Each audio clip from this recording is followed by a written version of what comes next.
ఎన్నికల్లో గవర్నర్ గారు ఒక పేరుని చూస్ చేసి అపాయింట్ చేసేవాళ్ళు. ఇవాళ రాజకీయాలు ఎంతగా గవర్నర్ వ్యవస్థలో కూడా చొరబడ్డాయంటే ఒక పేరు పంపిస్తే ఆ పేరుని ఆమోదించడం, లేదా వద్దు అనుకుంటే వాళ్ళని తీసేయటం, ఈ రకంగా ఆ వ్యవస్థ ప్రవర్తిస్తోంది అనేది ఇప్పుడు మనం రైజ్ చేస్తున్న క్వశ్చన్స్ బట్టి అర్థం అవుతా ఉన్నప్పుడు గవర్నర్ గారు ఇంకొంచెం అప్రమత్తంగా ఉండాలేమో, దాన్ని నియామకాలు చేసేటప్పుడు కానీ లేదు తీసేసేటప్పుడు కానీ పూర్తిగా ప్రభుత్వాలపైన ఆధారపడేయకుండా తన యొక్క విచక్షణాధికారాన్ని కూడా వాడాల్సిన పరిస్థితి. అంటే మిగతా వాటిలో రాజకీయాల్లో దూరుతారా, రాజకీయాలు చేస్తారా, చేయరా అనేది సార్ మీరు ఒక మాట అన్నారు, ఎవరు లెటర్స్ లో మమ్మల్ని థ్రెటన్ చేశారో బెదిరించారో ఇలా రాయరండి, ఓరల్ ఆదేశాలు ఉంటాయి కాబట్టి ఉండవు అని మీరు అంటున్నారు. నేను అనేది ఏంటంటే ప్రభుత్వం కానీ కూటమి కానీ ఏం చెప్తోంది, పెద్ద ఎత్తున అవినీతి ఆరోపణలు ఉన్నాయి వాళ్ళ మీద, చాలా అవినీతికి పాల్పడ్డారు. ఇందాక ప్రసాద్ రెడ్డి గారి గురించి కూడా వారు ప్రస్తావించారు. వీటన్నిటికీ భయపడి రాజీనామాలు చేస్తే అయిపోద్ది కదా అని చెప్పి తప్పించుకోవడానికి చేశారనేది వీళ్ళ వాదన. మేడం, అవినీతికి పాల్పడ్డప్పుడు సీట్ లో కూర్చున్నా, సీట్ నుంచి వైదొలిగిన, అంటే సీట్ నుంచి వైదొలిగి మీరు మీ మనిషిని నియమించుకోండి అని చెప్పేశారు కాబట్టి ఇద్దరు ఇది ఒక క్విట్ ప్రోకో లాంటి దానిగా మనం అర్థం చేసుకోవాలన్నా. ఇంకా వాళ్ళపైన ఎంక్వైరీలు చేయరా, అవినీతి చేశారు కాబట్టి వాళ్ళపైన తగిన చర్యలు తీసుకోరా, సీట్ నుంచి పక్కకు జరిగి అక్కడ మీ మనిషిని నియమించుకోండి అని వాళ్ళు పక్కకు జరిగారు కాబట్టి ఇంతటితో ప్రభుత్వం క్షమించి వదిలేస్తుంది, మా పార్టీకి సంబంధించిన వ్యక్తిని అక్కడ మేము నియమించుకుంటాం, గత ప్రభుత్వానికి గత పార్టీకి సంబంధించిన వాళ్ళు అక్కడి నుంచి వైదొలిగారు కాబట్టి పూర్తిగా అధికారాన్ని మాకు అప్పచెప్పే దృష్టిలో ఆ వీసీలు పక్కకు జరిగారు కాబట్టి ఇక అవినీతి విషయం మర్చిపోదామని ఇద్దరు రాజీ పడ్డారు అని చెప్పదలుచుకుంటే ఇక దానికి నా దగ్గర సమాధానం లేదు చంద్రిక గారు. అదే విధంగా మీరు ఒక అద్భుతమైన పాయింట్ ఇందాక రైజ్ చేశారు. అంటే వీసీలలో కొంతమందికి ఇంగ్లీష్ మాట్లాడే పరిస్థితి కూడా లేని వీసీలను కూడా వీసీలుగా నియమించారు అని మాట్లాడినప్పుడు ఇంగ్లీష్ యొక్క ప్రాముఖ్యతను కూడా మీరు ఇక్కడ అద్భుతంగా చాటి చెప్పినందుకు once again thanks to you. అంటే ఇంగ్లీష్ యొక్క అంటే ఐ మీన్ స్టూడెంట్స్ కానీ భావి తరాలు కానీ ఎనీవన్ ఇంగ్లీష్ అనేది కంపల్సరీగా మ్యాండేటరీగా వాళ్ళు నేర్చుకొని ఉండాలి అని మీరు చెప్పడం అనేది ఇట్స్ డెఫినెట్లీ ఆహ్వానిస్తున్నాం. అదే విధంగా ఎమ్మెల్సీ ఎన్నికల విషయంలోకి వచ్చినప్పుడు కూడా మేడం, సహజంగా అసెంబ్లీ ఎన్నికలు, పార్లమెంట్ ఎన్నికలు పోలింగ్ శాతంతో పోల్చుకుంటే ఈ గ్రాడ్యుయేట్ ఎన్నికలు కానీ వీటిల్లో శాతం పెద్దగా పెరిగే అవకాశం ఉండదు. జనరల్ ట్రెండ్స్ చూసుకున్నప్పుడు డెఫినెట్ గా శాతం అంత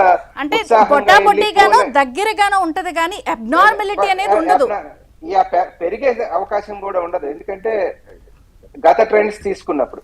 బట్ ఇవాళ అద్భుతంగా ఈ రాష్ట్రంలో ఏది పోలింగ్ పర్సంటేజ్ పెరగడం, అధికార పక్షానికి దట్టు ఉన్న పర్సంటేజ్ కన్నా ఇంకా అదనమైన పర్సంటేజ్ రావటం. అంటే ఇక్కడ నేనైతే నెగిటివ్ దృష్టిలో మాట్లాడదలుచుకోలేదు. లక్ష్మణ్ రావు గారు నేను చాలా ఆరోపణలు చేశారు కానీ I don't want to go in to that negatives.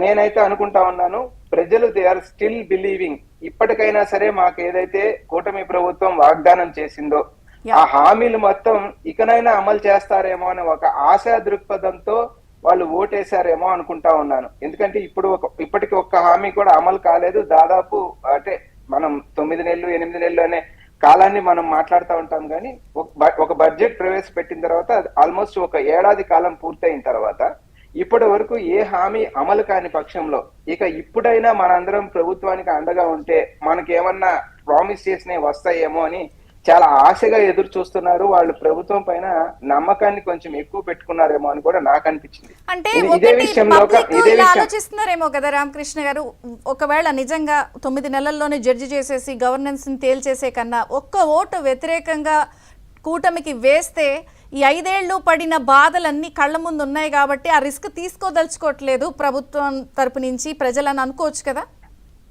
నేను కూటమికి వ్యతిరేకంగా లేకపోతే నెగిటివ్ ట్రెండ్ అని నేను మాట్లాడట్లా, వాళ్ళ ఆశ ప్రభుత్వం పైన ఇంకా ఎక్కువ ఉంది అని మాట్లాడుతా ఉన్నా. అదే విధంగా ఒక్క ఓటన్నా వ్యతిరేకంగా వేయటానికి అక్కడ వైసీపీనో కాంగ్రెస్ పార్టీయో కమ్యూనిస్టులో ఇంకెవరు లేరు.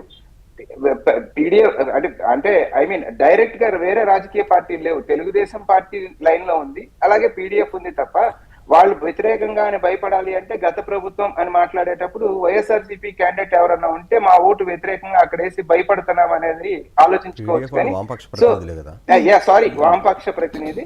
వైసీపీ అనేది మేజర్ గా మనం డిస్కషన్ లో ఉన్నాం కాబట్టి వైసీపీకి ఓటు వ్యతిరేకంగా పడితే వైసీపీకి పడాలి. వైసీపీ మనిషి అక్కడ లేడు కాబట్టి అధికార పక్షం మీద ప్రభుత్వం పైనే ప్రజలు హోప్ ఎక్కువ పెట్టుకున్నారు. డెఫినెట్ గా మనం ఇది గమనించినప్పుడు, సమావేశాలు కూడా గమనించినప్పుడు, అసెంబ్లీ సమావేశాలు కానీ మండల సమావేశాలు కానీ గమనించినప్పుడు మరి సార్ మ్యూట్ అయ్యారు. ప్రతి పథకం కూడా మే నుంచో జూన్ నుంచో అమలు కాబోతా ఉన్నాయి అని ప్రతి దానికి వారు ఆన్సర్ చేయడం జరిగింది. సో మే నుంచో జూన్ నుంచో పథకాలు అమలవుతాయి అనుకున్నప్పుడు ఆ హోప్ ని ఇంకొంచెం ప్రజల్లో వాళ్ళు క్రియేట్ చేయడం జరిగింది. తదనుగుణంగా ఓటర్ కూడా వస్తాయనే ఆశతో ఓటేశారు అనే దాన్ని ఇక్కడ అర్థం చేసుకోవాలి. ఎందుకంటే ఓటింగ్ శాతం 65కి వెళ్ళిందా లేకపోతే వన్ సైడెడ్ గా టీడీపీకి పడిందా అనేది అది రేపు జరగబోయే 4